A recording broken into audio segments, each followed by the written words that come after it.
জীবনের প্রথমবার আমি গরুর ভুঁড়ি পরিষ্কার করলাম। যে জিনিসটা খেতে এত বেশি মজা, তার পেছনে যে কত পরিশ্রম সেটা না দেখলে বুঝতেই পারতাম না। আর আমি মনে হয় প্রথম ঈদের মধ্যে এত তাড়াতাড়ি বট রান্না করে খেলাম। পরিষ্কার করা থেকে শুরু করে কাটা বাছা রান্না করতে করতে আমার 3 দিন লেগে গেল। বট আমার এতটাই পছন্দ যে রান্না করে খেতেই হলো। সাথে আমার চক্করে পড়ে আমার জামাইকেও সেম খেতে হচ্ছে। আসসালামু আলাইকুম, কেমন আছেন সবাই? আশা করি সবাই ভালো আছেন এন্ড আমরাও আলহামদুলিল্লাহ ভালো আছি। তৃষা খুব সুন্দর করে চুন মাখিয়ে রাখছে যাতে করে এটা খুব তাড়াতাড়ি পরিষ্কার হয়ে যায়, কিন্তু আমার শাশুড়ি মাকে সবসময় দেখতাম গরম পানিতে ভিজিয়ে সুন্দর করে ওইগুলো পরিষ্কার করতো।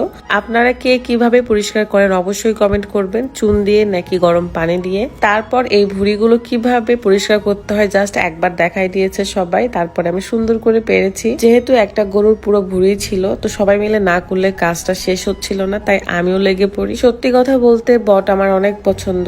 বাই দা ওয়ে, আমরা কিন্তু ভুঁড়িকে বটও বলি। আপনাদের কোন কোন এলাকায় এটার কি নাম এটাও কমেন্ট করবেন। আমি ভাবছিলাম যেটা খেতে এত মজা সেটার পেছনে এত পরিশ্রম নিতে হয়, এত বেশি কষ্ট করতে হয় এটার জন্য। শুধু কি পরিষ্কার করার পর সেদ্ধ করে কেটে বেছে আরো কত কাজ থাকে। এখন মনে হচ্ছিল যখন আমরা হোটেলে বট পরোটা খাই তখন একটা ফ্রিজে যেইটুকু বট দেয় ওটার দাম কেন এত বেশি হয়।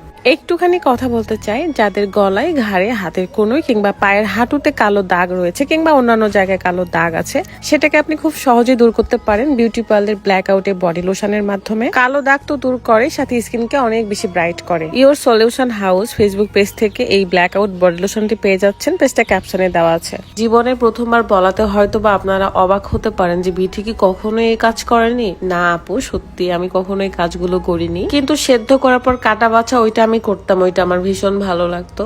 এই কাজগুলো মানুষই করে দেয়, তো সবাই মিলে করতেছিল জন্য আমিও হাত লাগাই, কারণ অনেকগুলো ছিল। আর এটা আমার জীবনে প্রথমবার। দেখেন কি সুন্দর করে ভুঁড়িগুলো পরিষ্কার হয়ে যাচ্ছে চুন দেওয়ার কারণে।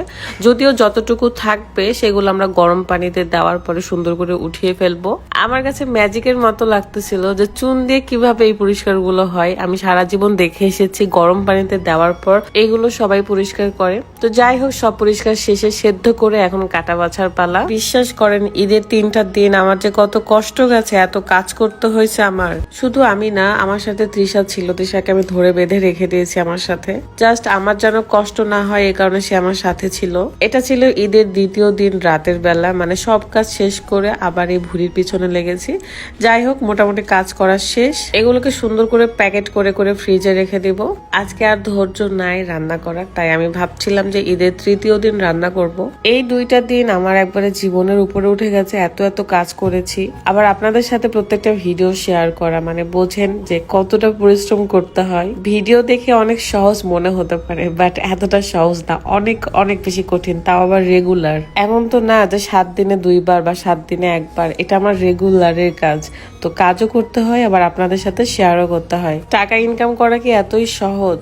অনেক বেশি কঠিন। শখ করে 2-1বার করা এটা একটু আলাদা, বাট রেগুলার যখন আপনি একটা জিনিস নিয়ে কাজ করবেন তখন ওইটা একঘেয়েমি হয়ে যায়। কষ্ট না চাইলেও করতে হবে, অনেকটা সরকারি চাকরির মতো। রেগুলার আপনাকে হাজিরা দিতেই হবে। পরের দিন সন্ধ্যাবেলা আমি এই বটটা মাখিয়ে সুন্দর করে প্রেসার কুকারে দিলাম, যাতে ভালো করে আরো সেদ্ধ হয়। আর একটু গরুর মাংসও রান্না করছি। 2টা দিন মেহমানদের ভর্তি আমাদের বাসা, তো রান্না বান্না শেষ করে এখন খাবো। নিচে মেহমান আর আমাদের প্রচন্ড ক্ষুধা লাগছে, তাই একটু খাবার নিয়ে উপরে চলে আসছি খাওয়ার জন্য। আমার মতো কারা কারা বট পাগল আছে অবশ্যই কমেন্ট করবেন। আমি জাস্ট প্রেসার কুকারে 2 থেকে 3টা সিটি দিয়ে নিয়েছিলাম, আর সুন্দর হয়ে সেদ্ধ হয়েছে। পরে আবার একটু জাল দিয়ে নিই। অনেকেই আছে ভুঁড়িটাকে হলুদ করার জন্য হলুদ দিয়ে সিদ্ধ করে, বাট আমরা আসলে দিতে ভুলে গেছি, যেটা সত্যি কথা। আর কত দিকে সামলাবো বলেন, আমার মাথাও ঠিক নাই। যাই হোক, ভালো থাকবেন, সুস্থ থাকবেন। আপনাদের জন্য আমি সবসময় দোয়া করি, ভালোবাসা তো থাকবেই, এন্ড আমার জন্য দোয়া করবেন। আল্লাহ হাফেজ, আসসালামু আলাইকুম।